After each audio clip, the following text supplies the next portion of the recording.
guys, welcome back to Medical Coding with Blue. Today's episode is all about study tips to learn medical terminology and to learn medical coding. If you're brand new to my channel, welcome. I am Blue, I'm a medical coder. Okay guys, so I've been getting a lot of private messages from folks saying that I think I'm trying too hard to learn so much. It's so much to learn with medical terminology, and I'm not picking up any of the words. Nothing is sticking. You know, what am I doing wrong? Am I trying too hard? It is possible that you may be trying too hard to learn medical terminology. We're going to start with medical terminology first, right? Because that's the whole start of the whole thing. When it comes to learning medical terminology, it is just like learning a new language. And what do you do when you're learning a new language? You are starting from the very bottom. You're learning the basics. So in medical terminology, that is putting together and learning the prefixes, your suffixes, and your root words. You can do a simple Google search and it will lead you to a list of medical terms, prefixes, suffixes, and root words, guys.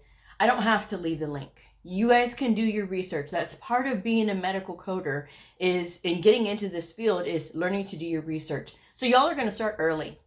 I am not in the business of spoon feeding and hand feeding links all the time. I have links in the description box of all the books and everything else that I recommend. And sometimes I will leave links to other resources and things. But it seems like that doesn't ever get picked up. And it's like, I gotta no, I don't have to do that. So I'm telling you guys now, if you Google medical terminology, prefixes, suffixes, and root words, you will find a list, a whole list of those everywhere on the internet. There's so many of them out there, okay? And not only that, once you start learning your prefixes, your suffixes, and your root words, you're going to be able to start piecing words together. And that's what it's all about. It's just like when we started learning how to read in school. What did we do? We learned our letters, right? And then we started putting letters together so that we can sound out the words. And then of course we got to the big words and we started to sound those out. And how did we do that? We took the time to learn it. It was a constant, repetitious thing. Whenever we went to kindergarten, there was the border around the room that had the letters and even the numbers. And the letters were in print, and later on, as you got into the bigger grades, they got to be in cursive. You watched things like Sesame Street. I learned my letters from Sesame Street. Big Bird and the Gang, oh yeah, that was my time growing up. I learned from Big Bird. I learned all of mine from Sesame Street when it came to the letters and the numbers and everything else. And it was that constant repetitious thing that it helped me to learn. And it's the same thing that you have to do, and you have to revert back to when you're learning this new language. The time that you spend to learn medical terminology is going to benefit you in the long run, because you're not going to be so lost.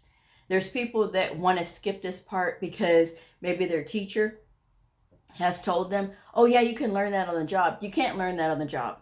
And if you have a teacher that tells you that, that's a setup for failure because you have to know medical terminology walking into this. So start by learning your prefixes, your suffixes, and your root words. Pick a workbook, any workbook. It does not matter. If it is a medical terminology workbook, pick it. Start working through it.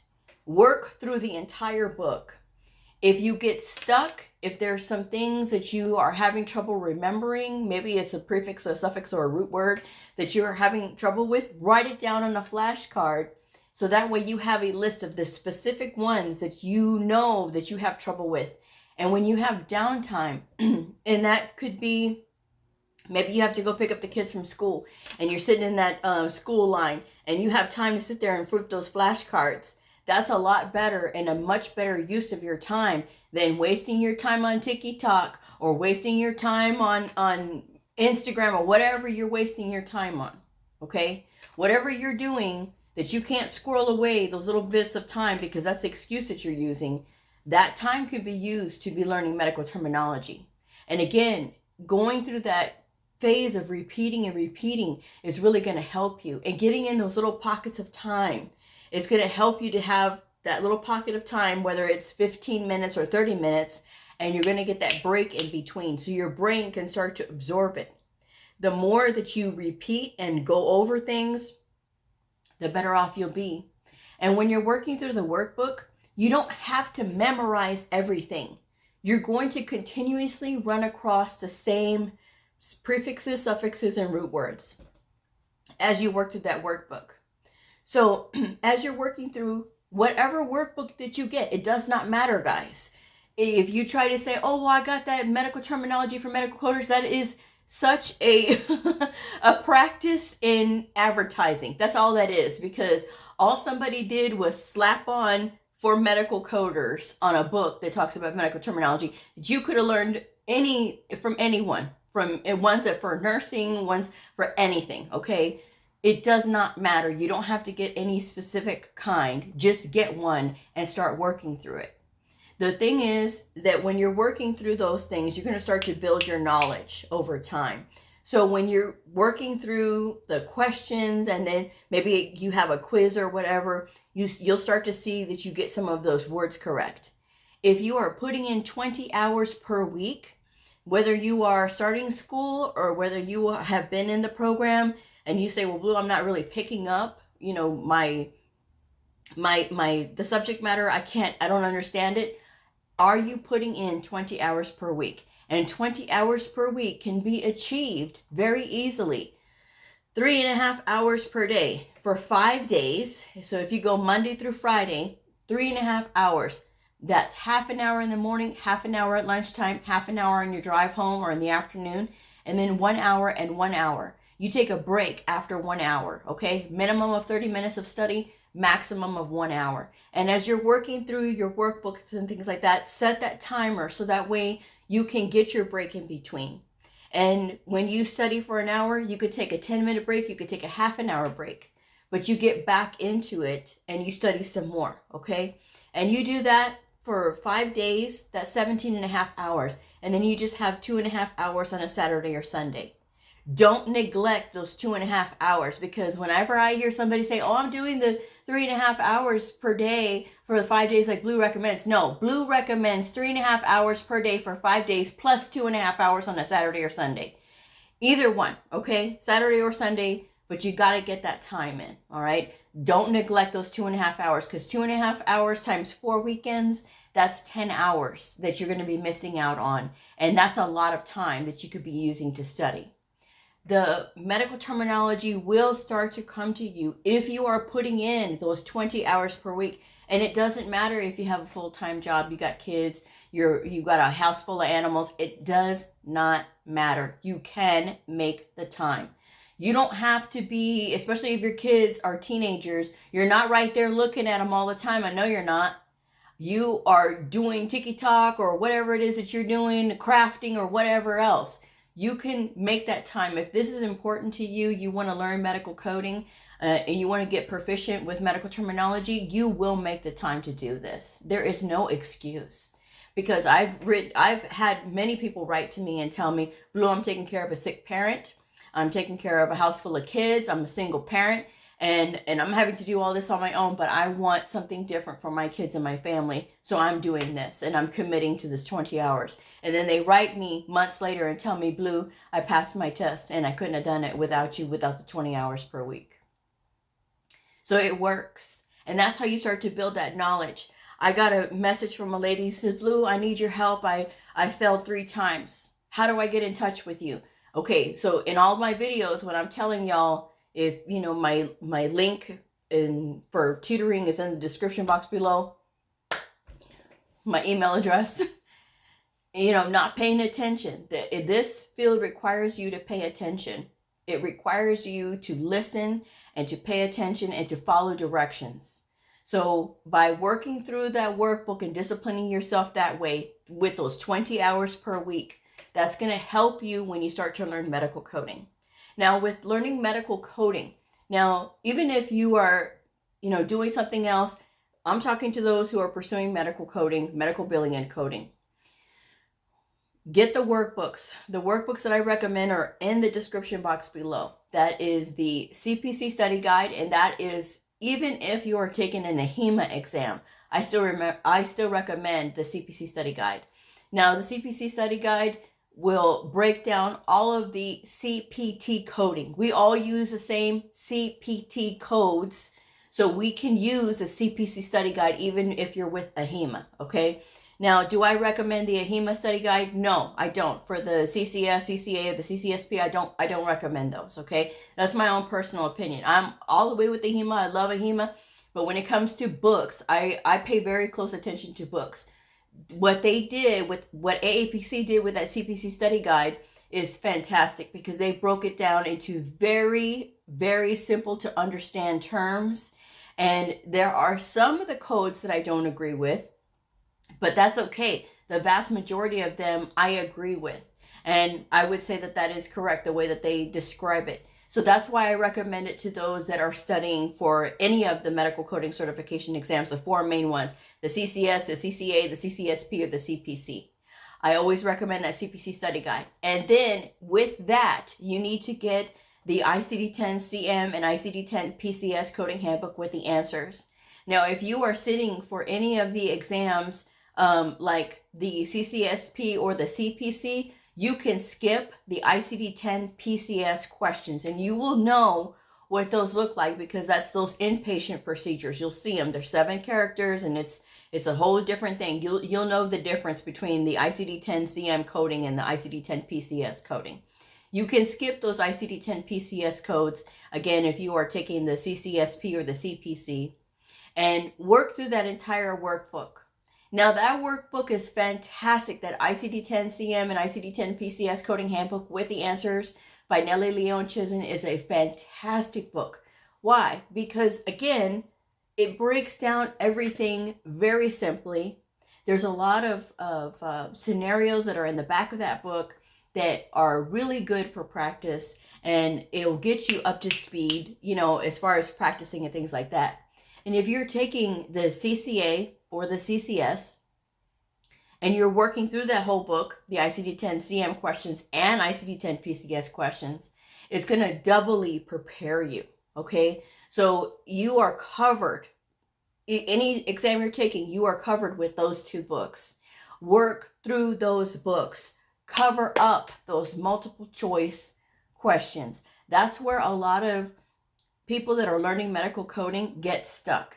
And they get that false sense of confidence because they start looking at the multiple choice and then they say, okay, I'm getting good at guessing my way through this practice test, so I should be good to go on the exam. And then they find out on the exam that they weren't so lucky because a lot of times they can't even pass that just by doing that. So take the time to cover up those multiple choice answers. Work through the problems yourself. So that way you can start getting that practice. The person who's doing that and the person who is manually going through the book and looking through the books, and again, those books don't have to be tabbed. They do not have to be written in. They do not have to be highlighted. There does not have to be any notes in those books. Any exam that you are taking, right? But particularly with the AHIMA exams, according to the rules that is on the AHIMA website, the candidate hand guide, you cannot have excessive writing because they can stop you from coming into the exam room. And it's on the AHIMA website. I will not argue with anyone when it comes to that because it's on the AHIMA website. I don't care what your friend said or who Sue Jane and Sally said and what they have. No.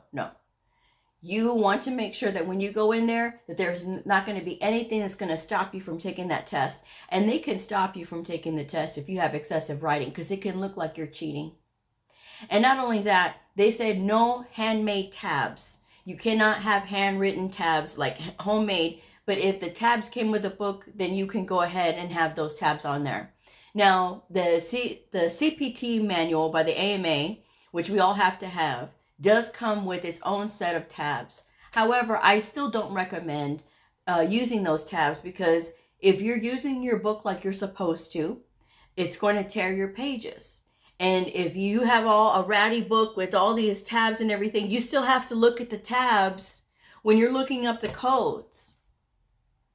So it doesn't make sense. It's not going to make it easier or faster for you.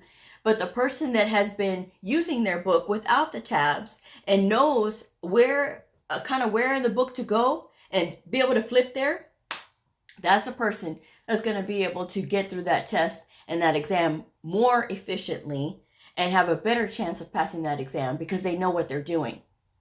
These tests should not be taken unless you are competent. So this is why I'm telling you guys, this is the way to learn. You work through the workbooks. If you get stuff wrong, put a pin in that and keep going. Mark the ones that you know that you've gotten wrong and come back to them at a later date. Sometimes you need to work through the workbook, and the further you get in the workbook, that's when things will start clicking. But a lot of you want things to start clicking right away, right now, and that's not the way that it works, guys. Things don't click that fast, especially when it comes to this, because again, you're learning a new language, and not only that, you have to learn the rules, and not only that, you have to learn how to use the book. So there's a lot of things that are going on here. So it's not something for you to be impatient with yourself about. This is stuff that will take time to learn. But again, if you are covering up those answers and you're actually looking through the book on your own, you're going to learn how to use these books better and much more efficiently. That's what I was looking for. So that way you can get through these and you won't have such a hard time. I'm telling you this because this is the proper way to learn it. Not all of these little shortcut ways, because that's not what I do here. That's not my channel at all. I don't do shortcut ways. If that's what you're looking for, you won't find it here. Okay? I'm going to tell you how to study so that you can be competent and successful when you go to take these tests. Okay? So do that. Again, if you're working 20 hours per week on this, this is what is that's the whole thing. It's the simplest part of it all. But that seems to be the hardest part for a lot of people, is putting in that time. And then they still want to say, if they're studying 5 hours of blue, I don't understand. I wouldn't understand something if I was studying it for 5 hours a week either. I wouldn't know what to do. And there's a lot of resources out there that can help you. Now, you can go on LinkedIn, you can post a question. If you have a coding question, you can post a question, and I guarantee you there will be a bunch of people on there to answer your question to try to help you out. Those are people who are willing to mentor you. Mentors will help you for free. Okay, these are people who have been in the industry and they've been around, so they know a few things and they're willing to help new people.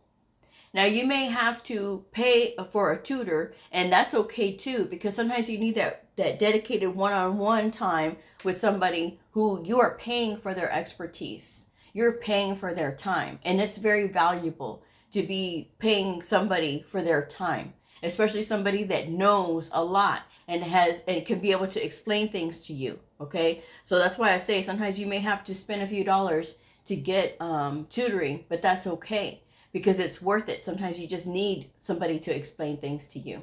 All right, but it's entirely up to you, whichever way you want to go. But a lot of what is being asked and things like that is simply alleviated just by putting in the time. Just by putting in the time and working through those workbooks. It's that simple. It is literally that simple. Reading the coding guidelines in their entirety once per week. All right.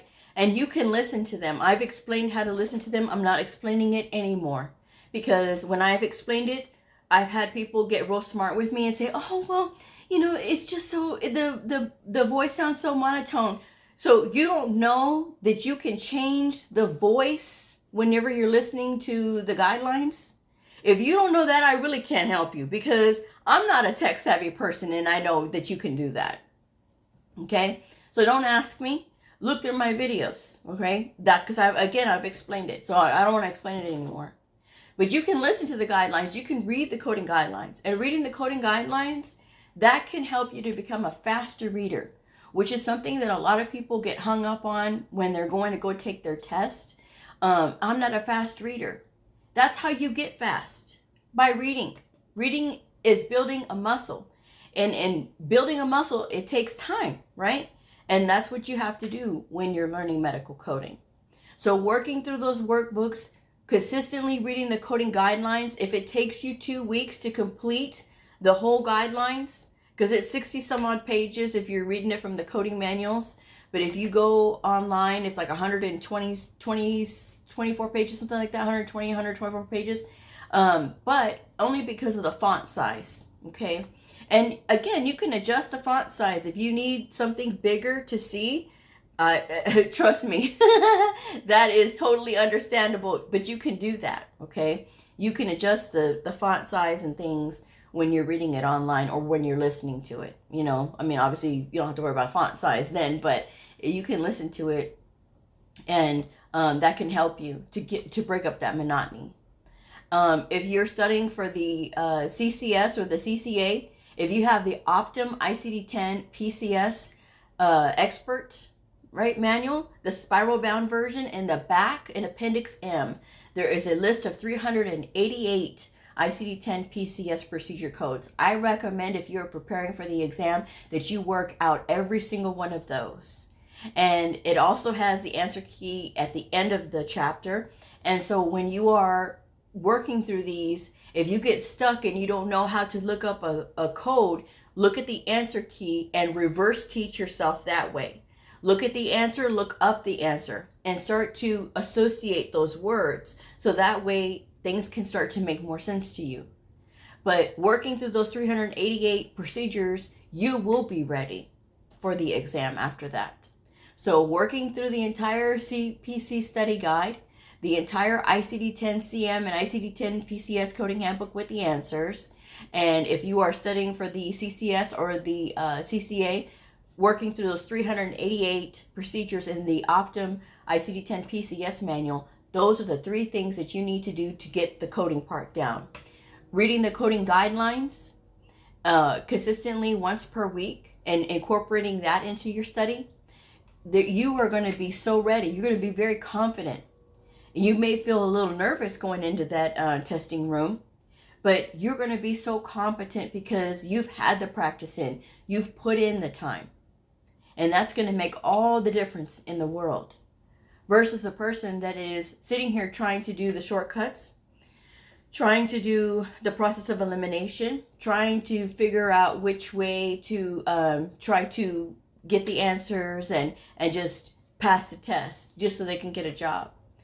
But little do you know that once you pass that test, that's not the end of it. You're still going to get tested again by those employers. And they're going to ask you questions about medical terminology. They're going to ask you questions about anatomy. They're going to ask you questions about the coding guidelines. So that's why I'm saying, if you do all of these things, you can prepare yourself. There's no need to be lost and confused. A lot of you are saying, Bleu, I'm so lost and confused. Why are you looking around? Why aren't you working through the workbooks? Why aren't you putting in those 20 hours per week? And I will always tell you guys to put in 20 hours per week. Oh, Bleu, I can only get 10. It's going to take you a lot longer to learn if you only put in 10 hours. Oh, Bleu, I used to be a nurse. It's going to be a cakewalk. No, it isn't. No, it isn't. And I'm not putting down anybody's intelligence. I'm not. What I'm telling you is that coding is different from anything that you have ever experienced. I had one very arrogant nurse tell me, oh, well, this is going to be so easy. Okay. You go right ahead and you think it's so easy. Go right ahead. You go right ahead. But when you get into the real world and you're actually doing coding, not just auditing what the provider chose or auditing what the system, the computer assisted coding selected, it's going to be a whole different ball game then. This is not easy. It's not meant to be easy. This is a thinking field. This is you have to have critical thinking as well. So again, I say these things not to scare you, but just so that you're prepared. This is what you have to do. The road is already paved. The wheel is already moving. You don't have to reinvent the wheel. It is literally a matter of putting in 20 hours per week, studying your prefixes, your suffixes, and your root words, looking at YouTube and finding channels like Crash Course that has medical terminology, anatomy, and pathophysiology. They talk about medical terminology on one of their videos, I think, but they do have anatomy and physiology, which will help you with your medical terminology. So watch those videos, and they have a whole playlist, okay? Crash Course is fantastic for that. They're fantastic for a lot of different subjects that you have wherever your educational journey takes you. But Crash Course is really wonderful. And they're short, 8 to 15 minute videos, and you can just be listening to those. Okay, you can watch TV shows. They can kind of put those medical terms in your mind too, and to kind of help you to like, oh, okay, this is what this is. I recommend House. Watching the show House MD. You know, it's available on streaming, but they use a lot of medical terms in the show House. And all of those episodes were modeled after real life cases. So that's something that you can use to kind of help you to break up the monotony of learning. It doesn't have to be stressful. Follow the path, guys. Follow the path. What I'm telling you is 20 hours per week. Start with your medical terminology. You learn those prefixes, suffixes, and root words. You don't have to memorize them all. Go run through all of them. And then the ones that you know, hey, this isn't really sticking, write out a flashcard. Don't argue with me about the flashcards, okay? I don't want to hear it. Because those of you who say, well, why can't I just buy flashcards? You can. But again, doing an action where you're incorporating your body into doing something like writing is going to help you to recall that information a lot easier. That's why I suggest this to you, because I want it to start to be able to, okay, I got it now. But you're never going to get there if you always resist. If you're always thinking that you know when you don't know. And if you haven't been in school in a while, or maybe school was just never for you, I'm speaking as somebody who loves school. I'm speaking as somebody who has gotten 3 certifications in my career. I started off with the CCA, and I stubbornly held on to the CCA for 13 years because I wanted to prove people wrong when they want to just sit there and trash talk about the CCA. So after, because I had to change it because I've got things going on in the background, I got my CCSP first, and then I got my CCS. So I've been credentialed 3 times, and I've done very well on all of these exams. So I know about what I'm talking about. So I want you guys to understand this. When you're going through this journey and you're trying to do things your way because you think you know and it's not working, you need to listen to somebody that does know. You need to listen to somebody who's giving you this advice and who's walked this road, the same road that you're on. And the thing about it is, there was nobody like me when I was coming up on, when I was starting to learn coding. There was nobody like me to say, hey, this book this, and this book that, and this is what you got to do, and, you know, this thing. There was nothing like that, you know. But that's the thing that you guys have to understand. That the time that I put into making these videos is to help y'all. It's so that y'all have those resources and that y'all have a direction to go into. Because you know, hey, I can look this up, I can look that up. Bleu says to do 20 hours per week. And this is how she says to do it. And if you go on my Instagram page, you'll see also Medical Coding with Bleu. You'll see where I have the little thumbnail where I have broken down the different hours, broken them down, so that way you can see how easy it is to hit 20 hours per week. But making that commitment to yourself and your educational journey, that's where it all starts, because that's where the discipline comes in. You have to be disciplined in order for you to start getting this, for you to understand it, for you to enjoy what you're doing.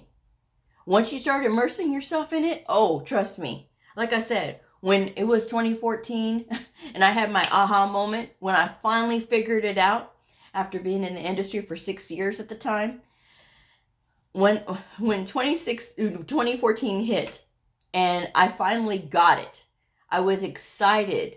I knew I had a good job before then. Oh yeah, it's a good job, it's a good job. But it wasn't until 2014 I was like, oh my gosh, now I get it. I'm excited. I'm excited to learn. I'm excited to talk to my providers. I'm excited to, what am I going to do today? How am I going to get through my day of coding? What am I going to learn this time? That's when it became exciting for me. And Ever since then, I have not worked. You know what they say, if you love what you do, you never work a day in your life. I said that since the beginning of my channel. I've said it. I said it. If you love what you do, you never work a day in your life. I don't work anymore because I enjoy what I do. You don't have to wait till you're retired in order to enjoy what you do. You can enjoy what you do, still enjoy your family, your friends, and your loved ones. It doesn't mean just because you love what you do that you have to give all of that up. Some people erroneously think that. But with that said, I'm going to go ahead and wrap this one up. That's my advice, guys. In order to study and to study well so that you can learn medical terminology, learn those prefixes, suffixes, and root words. Don't write 1,000 flashcards out. Just go through the list, and anything that you see that you don't really kind of remember or you're going to forget easily, write it down on a flashcard. Study those. Work through a workbook for medical terminology and just work through it. If you miss something, put a pin in it and move on. Same thing when you're working through those workbooks. If you miss something, you don't understand something, put a pin in it and move on. Keep going. Don't just stop because you don't understand something. You can always come back to it later. That's just my advice anyway. With that said, I'm going to wrap this one up. Thank you guys so much for joining me. If this video helped you, please like, subscribe, and share, and I'll see you all next time. Bye.